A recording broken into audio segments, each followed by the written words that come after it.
Hey everybody, Cindy Daychuk here with Queen Bee Creations. Thanks for joining me today. Today we are going to be dealing with some of my thrift stash, but in particular, little chairs, benches. I've got this cutie, and oh, ouch. And then this big one as well. We're gonna do a different treatment on all of them, but these are items that I like because they really lend themselves to a lot of things. I mean, obviously perfect for, you know, the kids with any of their dolls and their toys, but they also lend themselves to other things. You know, they can go indoors or outdoors as some of your plant stands and plant holders. This one's got the metal bars. Look how cute this would be with books lined up across it. So as a bit of a raised book holder. There's a lot that you can do adding them into your decor. So we're going to try and give them all slightly a different look. First up is this chair, which I just think this one in particular kind of lends itself to maybe dolls and things. So we're going to take some rose water from Fusion, which is this beautiful soft pink, and we're going to freshen it up. That may or may not be all we do. We'll see how it goes, but it's going to be the base of it. So first up, let's get a couple of coats on this one, and then we can start maybe painting up the others and getting some base color on them too. As our chair is drying with its pink layers, we're going to start out by painting this one in a dark blue. So I have Seaside from Fusion. We're going to do more to this, but I want a base that I can kind of distress back to, that I can kind of chip back to. Just checking for a brush here. And I think that this will be an awesome undercolor. I mean, it's a beautiful color, period. Just nice and deep and rich. And just that color alone makes such a huge difference already, doesn't it? So I think that we're going to be able to get away with just one coat of this on here because of where I'm thinking of going next. So we'll get this one coat on, let it dry, and then come back to this one. And while it's drying, I'll move on to one of the other ones. Next up is this big Mama Jamma. And I'm going to start out by doing it in white. And for this, I'm using beadboard by DIY. I intend to do a lot of distressing on this one. So it's going to be way easier for me to be able to do some wet distressing back to the black and everything if I do it in my clay-based paint, because it reactivates with the water. So I'm going to get a couple of coats of this on. You know what? If one worked really well, then that would be awesome. I doubt it's going to be the case, but oh, here's a better brush. But I am going to do some dry brushing over top of it afterward. So we'll see how it goes. But, you know, one thick coat may work if I'm going to be doing some other things to it afterward. But nice white. Get this all kind of cleaned up. Then we'll come back once it's all dry so we can do a little bit of distressing on it. Now that I've got one basic coat of white on this, what I do want to do is do a little bit of dry brushing. I'm going to take some Apothecary and some, let me just try Apothecary. And I'm going to paint every other slat. So if I do here, and then here, then that should work. So I'm going to do every other slat. I'm going to do the arms. I'm just going to kind of do a little bit of alternating, and then I'll do a second coat of white on them. So just making it a little more interesting. Now, when it comes to this little guy, and doesn't he look better already? This one reminds me of the kids show kind of. I don't know if you ever saw the kids show where look up, look way up. Casey and Finnegan and the giant. Anyway, we're gonna do another layer on this. I'm gonna be using milk paint. Now I just happen to have a big container of Sweet Pickins milk paint in Flour Sack, which is kind of a creamy white. And what I'm doing is I'm adding it to some warm water, and I'm just gonna be stirring it up. And I'm not gonna add any extra bond to it. We'll see how it does from a chipping perspective. Milk paint is the chippy paint. There is a product called Extra Bond that you can add to be able to reduce or minimize the chips. I would like some chips on this. If it ends up that it just completely chips, because I haven't actually tried milk paint over top of Fusion before. This has got a top coat in it. I've done it over other paints, so you know, we're kind of experimenting, and we'll see how that goes.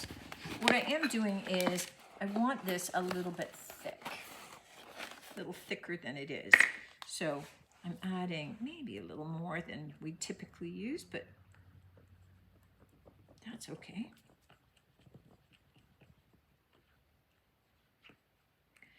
And then, you know, milk paint, just mix up as much as you need. It's just the powdered paint and water. If I was doing a lot of milk paint, I would use a little immersion blender just to get all of the lumps and everything out of this, because you've got a lot of the milk solids and things, so you want it blended up nicely. But you know, I'm going for a distressed look, so I'm okay. And I'm gonna take I'm going to take this brush, and I'm just going to be applying my milk paint over the entire surface, right? Let me put the bag. So I'm going to apply my milk paint, and ideally, if I can get 2 coats on it before I have to go home, that would be perfect.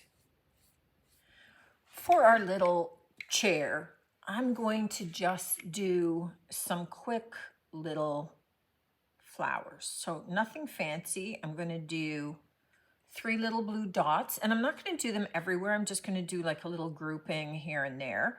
So I'm just going to do some little blue dots. I'm going to add a little bit of green leaves, and then when it's dry, I'll just do a little white center. So I'm just going to do them here and there-ish, just to kind of perk it up a little bit. So on these, I am just going to use Fusion's new Ultra Guard in flat, because they're kind of old and weathered looking. I don't want to use a gloss on this. I just want it to be something that's going to dry nice and flat, still have that weathered look to it as opposed to a gloss.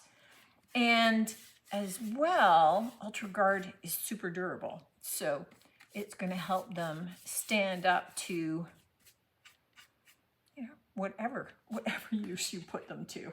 All right, let's take a look at our finished projects, and I'm really starting with the easy one first. And I say easy because all I did is I washed it. But you know, here's where some of the decisions are. You know, does it have a little scratch here? Yes, but does it really detract from the look of it? No. And sometimes, you know, when you're thrifting, you don't have to do anything to some things. And this is just one of those times where I had thought of different options. I had planned on, you know, I had thought at one time that I would do strips of paper to look like different planks. And ultimately, it came down to why. It's actually really cute as it is. Now this one, as much as you could use it obviously for dolls, you could certainly use it for plants.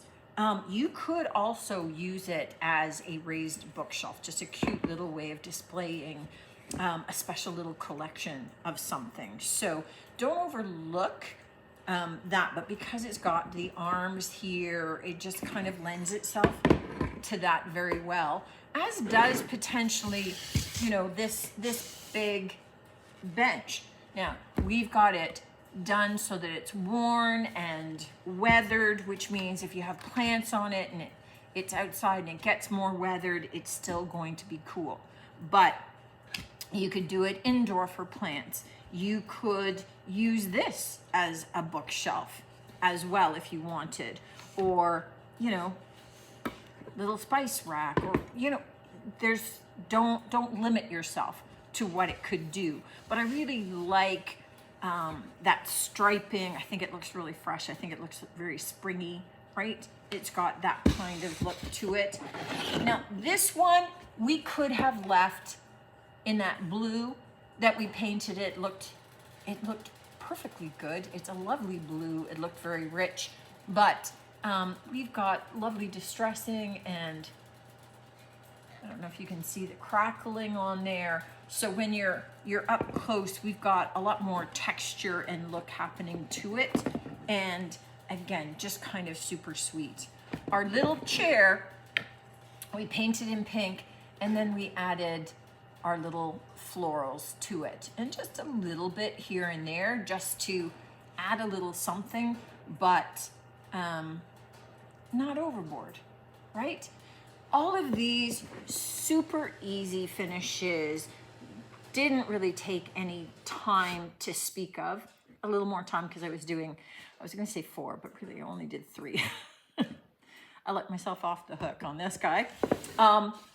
But they don't take a lot. So don't overlook these. I mean, sometimes you'll see them and you'll think they're just for dolls, as opposed to how interesting they are for plant holders, or interesting they are for just serving as a riser for something. I mean, you know, having this outside as part of a barbecue and it's got 3 dip dishes on it is just such a cute way of displaying that.